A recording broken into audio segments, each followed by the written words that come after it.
Boom to the hay, all you sports fans out there in the tubosphere. To you, the individuals, part of the collective.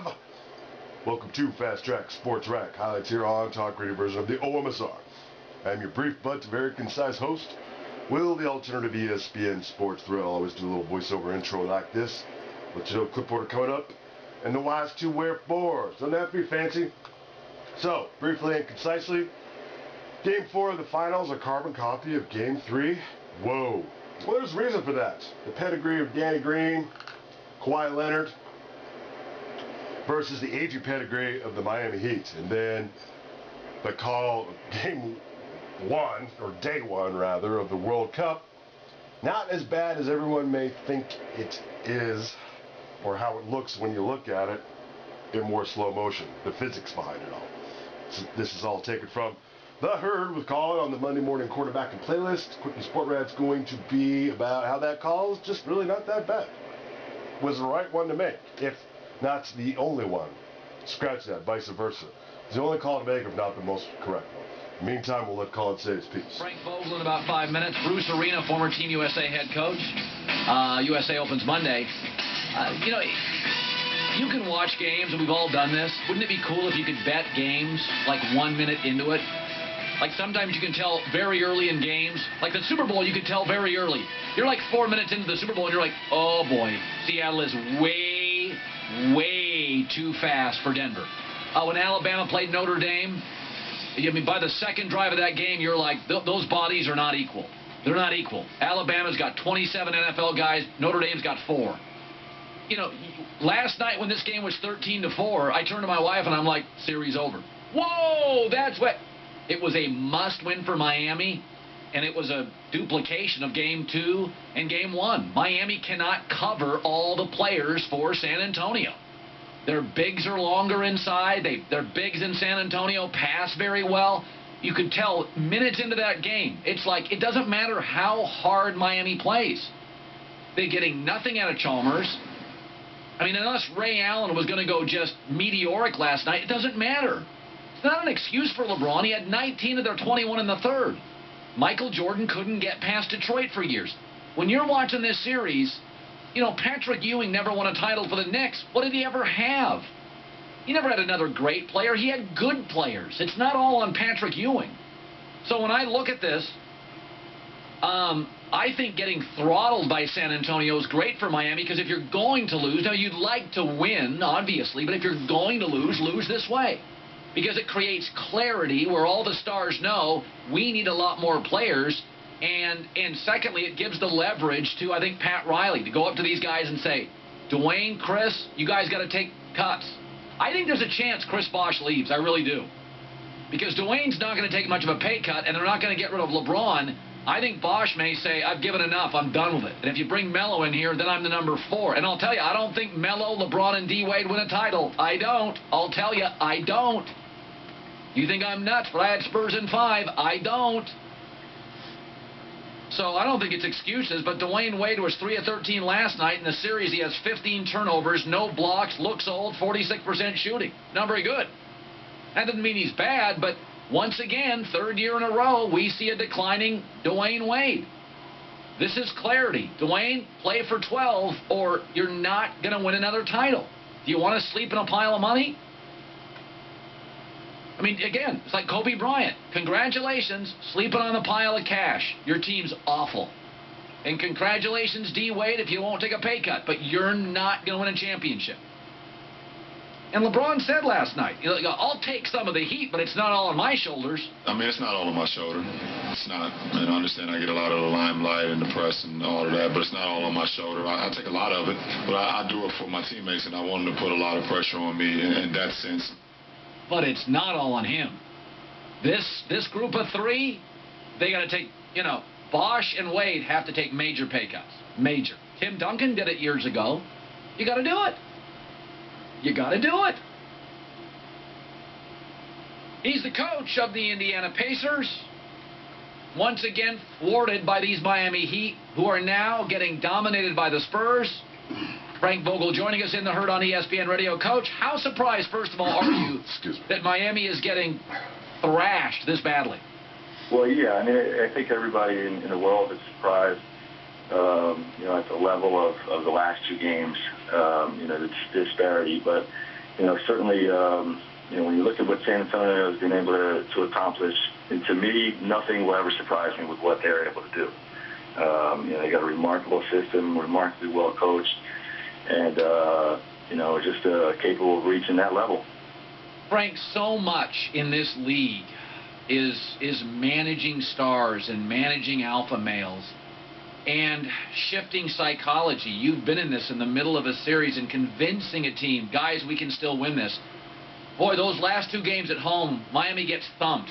You think when they fly to San Antonio, they think they can win 3 straight games against San Antonio?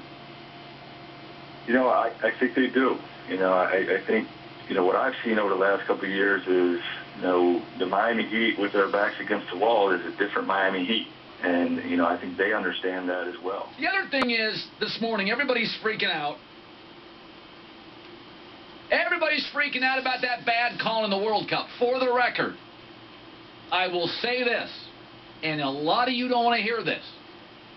Croatia and Brazil, an afternoon game on ESPN when 99% of you are working. A game in which neither team speaks our language. You can't name a player on either team. Got a 3-1. LA and New York, last game got a 2-7. Prime time at night. USA, Ghana is going to get a World Series number. Okay? NASCAR guy. I know you think nobody cares about soccer. Advertisers do. It's young and it's ethnic. Go ask conservatives. Go ask the GOP what it's like to not have the support of Latin Americans in this country. You lost the election. Young people love soccer. LA's 42% Latino. Love soccer. You're an old, outdated dinosaur if you don't think people care about soccer. It is a monster stock. It's growing like crazy. Brazil, Croatia in the afternoon got a 3-1. You can't name a player before yesterday's game. They don't speak our language. It's not our sport. You keep falling in love with golf and baseball. When I got my book, I went to New York City, and I sat down with I write a book. I'm writing a book. So you sit down with 4 or 5 companies. They come in every hour, publishing companies, to do my book. And I try to sell them. Would you like to do my book? And there's, this company, this company, this company, this company. It's like 6 people I met in 3 hours. It's just exhausting. You're sales pitching. My book's going to be called You Heard Me, blah, blah, blah, blah, blah. Your pitch, pitch, pitch, pitch, pitch.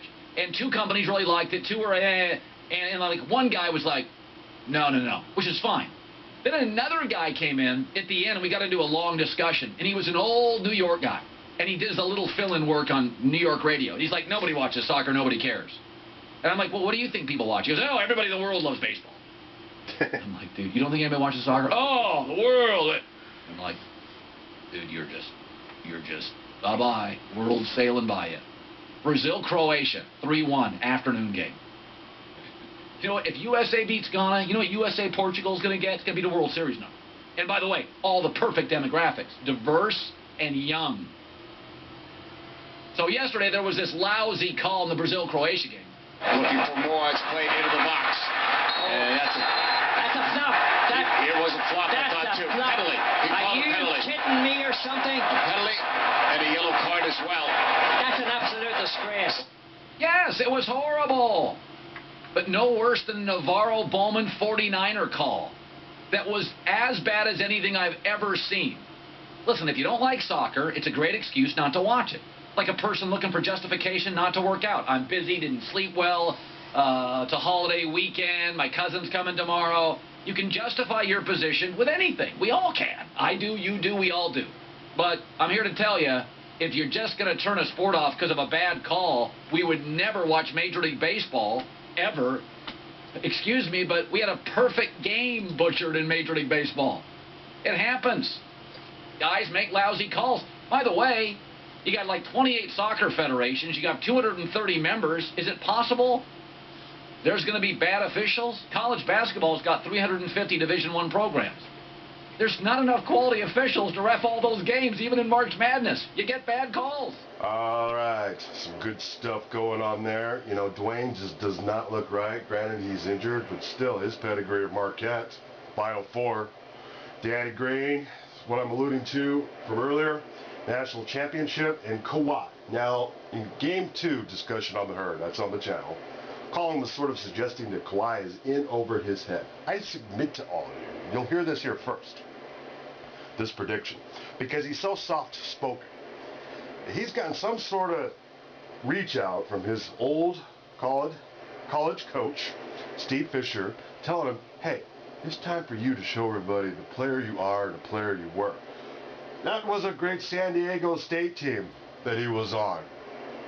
Got his profile raised, why he was drafted so high. Got to number 4 in the country that season. Almost made it to face Michigan in the Final Four. Made it all the way to the Elite Eight, that San Diego State team. Was it a potential epic setup to where Michigan was going to be facing their old Fab Five college coach, and it was going to be the year, I believe, the ban was lifted off of Chris Webber, where before he couldn't even be around any Michigan basketball. Certainly that's taken place by now. So you also got Tim Duncan at Wake Forest. You just got a great pedigree of college basketball, the flagship platform category on this channel. Always like to harken back to that because you may not necessarily hear it from Colin. He doesn't quote a lot of his college basketball, the tie-ins vis-a-vis the NBA. Okay, quickie sport ref. When you look at that, you just saw it. Now, when your momentum is going forward, but your balance is going backwards, it's like a textbook Shotokan leg sweep. Of course you're going to land on your butt, your back. This was the only call a ref could make. It really doesn't look as bad. It's not like the Croatian fullback didn't create some sort of momentum change. It was not a flop. I disagree with all that notion. You know how we played goalie for 3 years? Granted, it was youth soccer, but was never scored on. Our teams were undefeated. It continued into junior high at the floor hockey level. Any of you out there who may know, who should we say? Dave Lauder, field goal kicker at BYU. Jeff Smith. Who else? Brian Bodley, Derek Hope, Mike Lotley. We had Mike Lotley and Mike Bodley. Centerville Junior High, 1984. Okay, Tyler Rady's coming up. Haven't been scored on that year either as a goalie. Will the Thrill. First time I ever have uncontested shots from 20 feet away. I'm like, well, what can I do? I'm down here at the knee pad level, like NHL style. He takes a shot, boom, stick out the left leg, forward, right knees, on the floor, jumping sidekick style. Puck goes wedged right underneath the heel from 20 feet away. It has to be one of the most hilarious moments in all of our dudes' collective sports experience. If you know any of those dudes, remind me of that. 1984. It was like too real to believe. Something, you know, Will Ferrell or Adam Sandler would think to put in a movie, but you wouldn't believe it. No, that actually happened. So I'm a little bit qualified to speak to soccer, at least from the perspective of defense. And that goalie, the Croatians goalie, still damn near blocked it. It's amazing more goalies don't get hyperextended fingers in that situation. Not as bad as a call as it may seem when you look at it in slow-mo. On this channel and on the Herd, all the video highlights courtesy too, as mentioned, with Colin, everything else to the OMSR. Okay, that's it. Thanks for listening and or watching. No silly DYs while you're out there celebrating what's left of the finals. We are later out of here.